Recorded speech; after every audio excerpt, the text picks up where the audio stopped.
नमस्कार मित्रांनो, लग्नानंतर होईलच प्रेम या मालिकेच्या आजच्या भागामध्ये मी तुम्हा सर्वांचं अगदी मनपूर्वक स्वागत करते.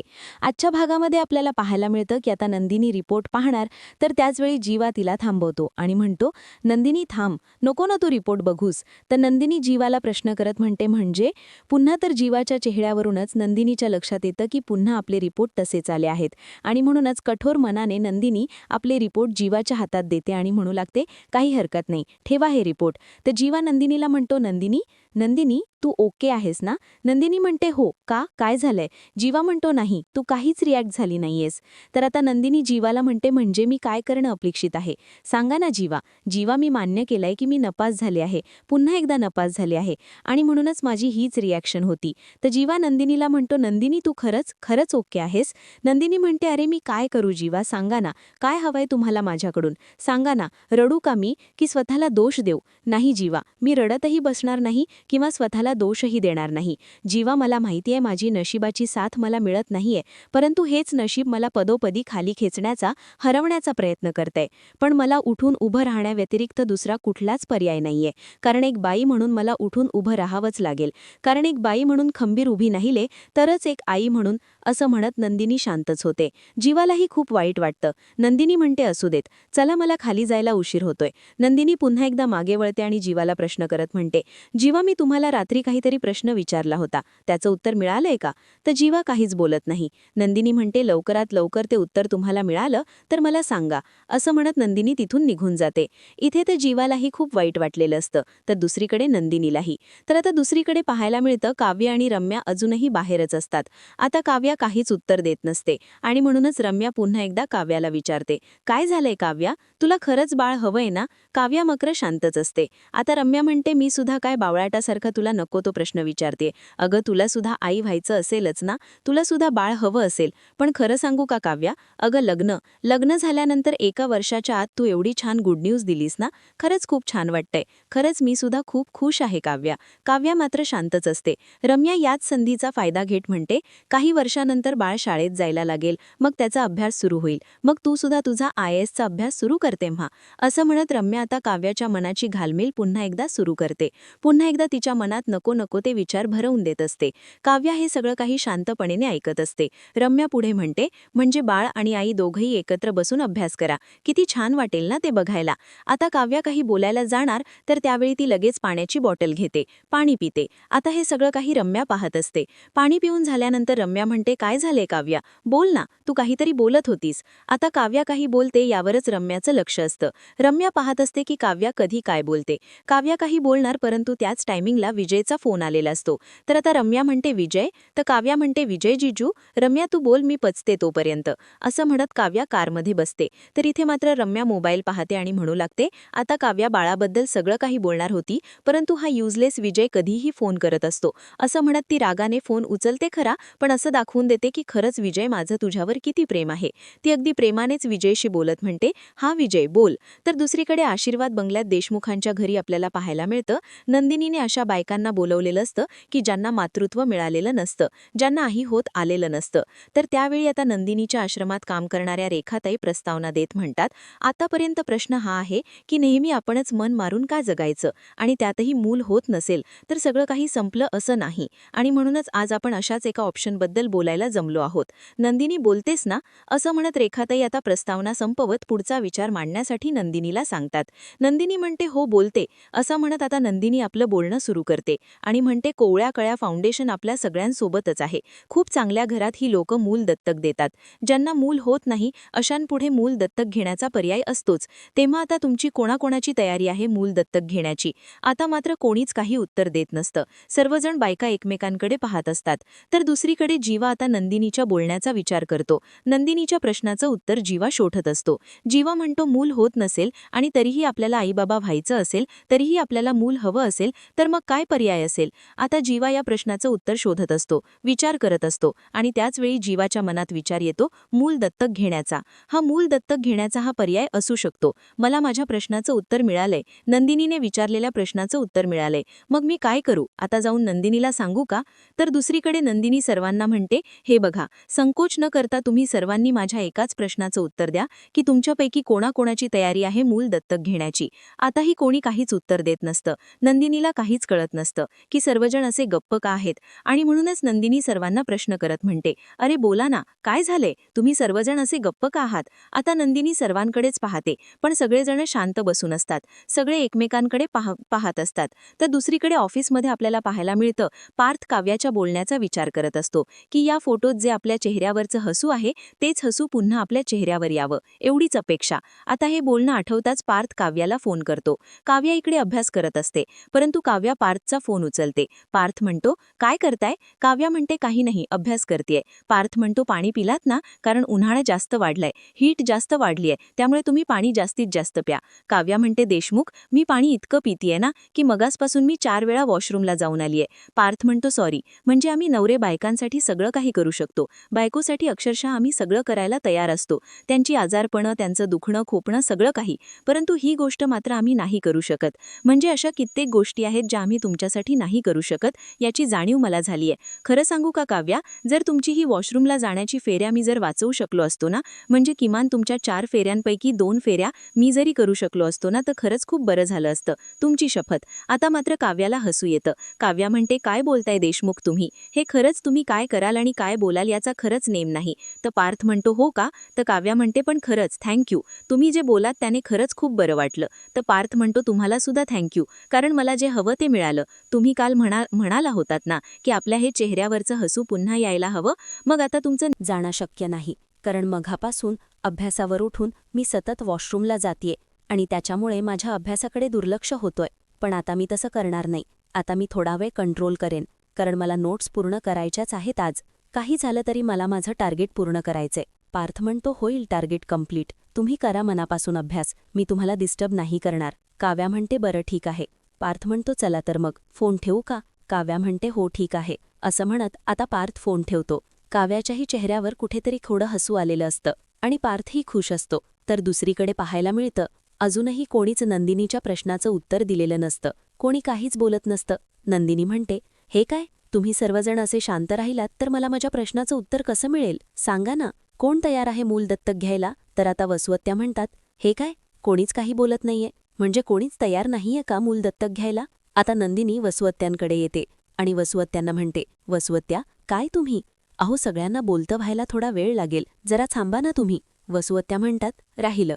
असं म्हणत नंदिनीने आता वसुवत्यांना शांत केलेलं असतं. तर त्यानंतर नंदिनी सर्वांसोबत चर्चा करत म्हणते, हे बघा, लग्नाला 5 वर्ष झाली आहेत, तरी सुद्धा अजूनही मूल झालं नाही आणि अशांच्याच यादीतून तुमची नावं मी सिलेक्ट केली आहेत आणि म्हणूनच तुम्हाला या चर्चासत्रासाठी इथे एकत्र बोलावलं आहे. आणि आज मी तुमच्यासमोर पर्याय ठेवलाय, मूल दत्तक घेण्याचा. मग मूल दत्तक घेण्याचा पर्याय तुम्हाला नको वाटतोय का. तर त्यातील एक असणाऱ्या त्या ताईंच्या सासूबाई म्हणू लागतात, माझ्या लेकांना आणि मी माझ्या या सुनेला कधीपासून सांगतेय की मूल दत्तक घ्या, परंतु ना सून मनावर घेत आहे ना माझा मुलगा मनावर घेत आहे. आता मात्र वसुवत्यामध्ये बोलतातच आणि म्हणतात, अगं बाई, हो का, अहो ताई, तुमचा तर सत्कारच पक्के केला पाहिजे. खरंच. आता नंदिनी वसुवत्यांना कसं गप्प करायचं हे तिलाही कळत नसतं. तर त्या ताईंच्या सासूबाई म्हणतात, अहो या दोघांपैकी कोणीही माझा ऐकत नाही. जेव्हा मूल जन्माला घाला असं मी म्हणत होते त्यावेळी मात्र यांनी मनावर घेतलं नाही, कारण सूनबाई कामामध्ये व्यस्त आणि मुलगा कामासाठी परदेशात. मग काय, या दोघांनीही मुलाचा विचार तेव्हा नीट केला नाही, तेव्हा मनावर घेतलं नाही आणि मग काय, मूल होईनाचं झालं. जवळजवळ 4 ते 5 वर्ष वाट पाहिली आणि मग मात्र मीच ठरवलं आणि यांना सांगितलं की आता तरी मूल दत्तक घ्या म्हणून. आणि आता तर तोही त्यांना पर्याय नको आहे. तर त्यांच्या सूनबाई म्हणतात, त्याला कारणही तसंच आहे. मुळात आमचं लग्नच उशिरा झालं, त्यात आमच्या हायफाय टार्गेटचं प्रेशर आणि शिवाय स्वतःचं मूल असेल तर वयाच्या 45व्या वर्षीसुद्धा आपण मुलाला जन्म देऊ शकतो. अर्थात तो तुमचा प्रश्न आहे, परंतु मूल दत्तक घेताना वयाचा सुद्धा प्रश्न असतोच. तर आता मालिनीताई म्हणतात, हो असं असतं का. तर त्या सूनबाई म्हणतात की हो, असंच असतं. तेव्हा आम्ही आमच्या सासूबाईंना समजावून सांगण्याचा प्रयत्न केला, परंतु त्यावेळी मात्र त्यांनी आम्हाला होकार दिलाच नाही. आणि आता जर आम्ही बाळाचा चान्स घेतला तर आम्हाला सगळं काही झेपणार आहे का. आता त्याला सगळं हवं असणार आहे, त्याचा उत्साह असणार आहे आणि आम्हाला ते पेलणार आहे का सर्व. आणि आम्ही थकायला लागलो तर. आता हा प्रश्न ऐकताच त्यांच्या सासूबाई त्यांना म्हणतात, तुम्ही कशाने थकता ग, मी तर अजून धडधाकट आहे आणि तुम्हाला आत्ताच थकण्याची भीती वाटते. घ्या, असं म्हणून त्यांच्या सासूबाई हसू लागतात. आता संधी मिळताच पुन्हा एकदा वसुवत्त्या बोलायला सुरू करतात आणि म्हणतात, अरे रे, थोडक्यात काय, सगळ्यालाच उशीर झालाय. आता वसुवत्त्या त्या सुनबाईंना प्रश्न करत म्हणतात, मला सांगा, तुमचा काय उपयोग आहे? म्हणजे तुमच्या या हायफाय शिक्षणाचा आणि हायफाय नोकऱ्यांचा. उच्च शिक्षण घेतलंय, एवढी छान नोकरी आहे, पण त्याचा फ्युचरमध्ये काही उपयोग होणार आहे का? पण तसं नाही. खरं सांगू का, मला तर हे दत्तक वगैरे काही पटतच नाही. म्हणजे तुम्ही सर्वजण मला जुन्या वळणाचे म्हणाल, तसं म्हटलं तरी काहीच हरकत नाही. पण खरं सांगू का, मला काय वाटतं ते, की स्वतःच्या रक्ताचं मूल असणं हे महत्त्वाचं. नाहीतर मग काय अर्थ आहे नाही का त्या मातृत्वाला? असं म्हणत वसवत्त्याने जे काही बोललेलं असतं, त्यामुळे मात्र नंदिनीलाही खूप वाईट वाटतं. सर्वच जण शांतच होतात. आता नंदिनीला सुद्धा काय बोलावं काहीच कळत नसतं. आता वसवत्त्यांनी त्यांचं मत तर मांडलेलं असतं आणि त्याच मताला पाठिंबा देत तिथे असणाऱ्या एक ताई म्हणू लागतात, मला सुद्धा हे दत्तक वगैरे काही पटत नाही. म्हणजे ते मूल दत्तक आहे तो विषय वेगळाच राहिला, परंतु ते दत्तक घेतलंय हा विचार आपल्याही मनातून जात नाही आणि आपण दत्तक आहोत हा विचार ते मुलाच्याही मनातून जात नाही. माझ्या शेजारच्या माणसाने मूल दत्तक घेतलं होतं आणि ज्यावेळी त्याला कळालं की आपल्याला दत्तक घेतलेलं आहे, तेव्हा तो तर घर सोडूनच निघून गेला. का? तर त्याचे खरे आईवडील शोधायला. आता हे ऐकताच नंदिनी काही बोलण्याअगोदरच वसुवत्त्या म्हणतात, अगं बाई, एवढं सगळं समोर घडलेलं असताना सुद्धा तुमच्या सूनबाईंना मूल दत्तक घ्यायचं आहे का? तर त्यांच्या सूनबाई म्हणू लागतात, पण माझं तर लग्न अगोदरच ठरलं होतं, एक स्वतःचं मूल आणि एक मूल दत्तक घ्यायचं. तर वसवत्त्या म्हणतात, वाह. तर दुसऱ्या ताई त्यांचं कौतुक करत म्हणतात, वाह, खरंच खूप छान विचार आहेत तुमचे. तर आता मालिनीताई सुद्धा कौतुक करत म्हणतात, म्हणजे खरंच तुमचं कौतुक करण्यासारखंच आहे. म्हणजे तुम्ही अगोदरपासून हा निर्णय घेतला होता. आता नंदिनी सुद्धा त्या ताईंचं कौतुक करत म्हणते, वाह, खरंच खूप छान विचार आहेत तुमचे. तर आता त्यांच्या सासूबाई म्हणतात, अहो वा वा, काय करताय तुम्ही? अहो माझी मुलं अगदी वैरी असल्यासारखी कचाकच भांडत असतात. थोरल्याला वाटतं की माझा धाकट्यावर जीव आणि धाकट्याला वाटतं की माझा थोरल्यावर जीव आहे. आणि मग काय, दादाचं कौतुक केलं की मग ह्याला ते सहन होत नाही. काय करणार सांगा ना? अहो एकाच आईच्या पोटी जन्म घेतलाय ना यांनी. मग तरीसुद्धा एकमेकांचे वैरी असल्यासारखी भांडतात आणि एकमेकांवर संशय घेतात. मग यावर काय पर्याय आहे सांगा ना? एकाच आईच्या पोटी जन्म घेऊन जर हे असे भांडत असते आणि जर त्यातला एक दत्तक असता तर यांनी काय केलं असताना ते देवच जाणे. तर वसवत्त्या त्या म्हणतात, मला मात्र तुमचा मुद्दा पटतोय. मालिनीताई म्हणतात, मलाही पटतंय. तर आता नंदिनी म्हणते, हो, पण घरात जर एक मूल असताना दुसरं मूल दत्तक घेण्याचा विचार करणं ही साधी आणि सोपी गोष्ट नाहीये. खरंच छान विचार आहेत तुमचे. असं म्हणत नंदिनी त्या ताईंचं कौतुक करते आणि म्हणू लागते, बरं तुम्हा कोणाचपैकी, म्हणजे ज्यांना अजिबातच मूल नाहीये त्यांची अजिबातच तयारी नाही का मूल दत्तक घेण्याची? तर दुसऱ्या काकू बोलण्याचा प्रयत्न करतात. नंदिनी म्हणते, बोला ना काकू, तुम्ही अगदी मनमोकळेपणाने बोलू शकता. तर त्या म्हणू लागतात, तुमचा मुद्दा पटतो, पण कसं असतं ना, ज्यावेळी स्वतःचं मूल असतं त्यावेळी दोन धपाटे घालून उद्धारही करता येतो, की बाबांवर गेलायस वगैरे असं काही. पण दुसऱ्याचं मूल ज्यावेळी आपण घरी आणतो आणि त्यावेळी ते मूल चुकतं, त्यावेळी आपल्याला विचार पडतो, की काय माहीत हे मूल कोणाच्या वळणावर गेलंय, ते कोणाचं काय चुकलं असेल, काय नाईला. एक ताई हातवर करतात आणि बोलण्याची संधी मागतात. तर नंदिनी म्हणते, काय बोला ना, काहीच हरकत नाही. तुम्हाला जे वाटतं ते तुम्ही बोलू शकता. तर त्या ताई त्यांनी लिहिलेलं पेपर नंदिनीच्या हातात देतात. तर दुसरीकडे ऑफिसमध्ये आपल्याला पाहायला मिळतं, रम्या आपल्या स्टाफशी बोलत असते. त्यांना त्यांच्या कामाबद्दल समजावून सांगत असते आणि त्याचवेळी रम्याला विजयचा फोन आलेला असतो. आता रम्या आजूबाजूला पाहते, तिथे कोणी नाही हे पाहत ती बाजूला जाते आणि म्हणू लागते, हा विजय, बोल ना. विजय म्हणतो, काय मॅडम, कसे आहात? व्हिडिओ कॉल करू का रम्या? रम्या म्हणते, नाही नको विजय, अरे मी आता ऑफिसमध्ये आहे, आपण नंतर बोलूयात का? तर विजय रम्याला म्हणतो, रम्या ते सगळं राहू देत, पण मी गेल्यानंतर तुला काही बोललंय का कोणी? तर रम्या म्हणते, विजय तू सगळ्यांना एवढा धाक दिला होतास, त्यानंतर कोणाची मला बोलण्याची हिंमतच झाली नाही. विजय म्हणतो, होणारही नाही. पण रम्या, यापुढे जर तुला कोणी काही बोललं तर लगेच येऊन मला सांगायचं आहे. आणि रम्या, आईंचा फोन आला होता, म्हणजेच तुझ्या आईचा फोन आला होता. मला म्हणत होत्या की थोडा अगोदर का नाही आलास? रम्याच्या आयुष्यात मी म्हटलं, आत्ता आलोय ना, मग काळजी करू नका. रम्या आता माझी आहे, तिची जबाबदारी माझी आहे, त्यामुळे अजिबात काळजी करू नका. रम्याला मात्र बोलण्यात काहीच इंटरेस्ट नसतो. आणि रम्या, तुलाही सांगतो, तुला जर कोणी काही बोललं तर सरळ येऊन मला सांगायचंय. रम्या आता विजयच्या ह्या बोलण्याने शांतच होते. तर विजय पुढे म्हणतो, हा विजय आहे ना, त्याला समोरच्याची दुखरी नस चांगलीच माहीत असते आणि त्यामुळे तो त्याला चांगल्याच प्रकारे धडा शिकवू शकतो. रम्या म्हणते, अच्छा. तर विजय म्हणतो, का? काल नाही का पार्थची दुखरी नस मी शोभून काढली. काल ज्यावेळी मी त्याला म्हटलं की तुझ्या बायकोचे इरादे, तर त्यावेळी तो कसा खवळला होता बघितलं ना. तर आता रम्या विचार करत म्हणते, या विजयला मला आणि आईला जे वाटतंय तेच वाटत असेल का? तर रम्या आता ही सगळं जाणून घेण्यासाठी विजयला म्हणते, विजय म्हणजे तुला नक्की काय म्हणायचंय? तर विजय म्हणतो, जेव्हा त्या दोघांना आपण पार्किंगमध्ये भेटलो ना, त्याचवेळी मला कळालं होतं की काहीतरी गडबड नक्कीच आहे. आणि त्याशिवाय काव्या प्रेग्नेंट आहे, पण तरीसुद्धा यांच्यामध्ये काहीतरी बिनसलंय हे मला तेव्हाच लक्षात आलं. आणि जे काही बिनसलंय ना ते प्रेग्नन्सीला धरूनच आहे. आणि म्हणूनच अंधारात तीर मारला, पण बरोबर बसला ना तीर. आणि मी ज्यावेळी बोललो त्यावेळी तो कसा गडबडला होता ना. तर रम्या म्हणते, हो. आता रम्या विचार करत म्हणते, हा विजय प्रचंड शातीर आहे हे मात्र नक्की. असं म्हणत रम्या विजयशी बोलत पुढे म्हणते, विजय तू काळजी करू नकोस. विजय म्हणतो, नाही, मी आता शांत बसणार नाही. परत जर तुला तो काही बोलला तर मग बघ मी त्याचं काय करतो ते. आता हे ऐकल्यानंतर रम्याला खूप राग येतो. रम्या आता विजयला म्हणते, मला जरा मीटिंगला बोलवतात, आपण नंतर बोलूयात का? असं म्हणून फोन ठेवायला जाते. आता त्यावेळी विजय म्हणतो, हो काहीच हरकत नाही मिसेस मतकारी. असं म्हणत विजय फोन ठेवतो.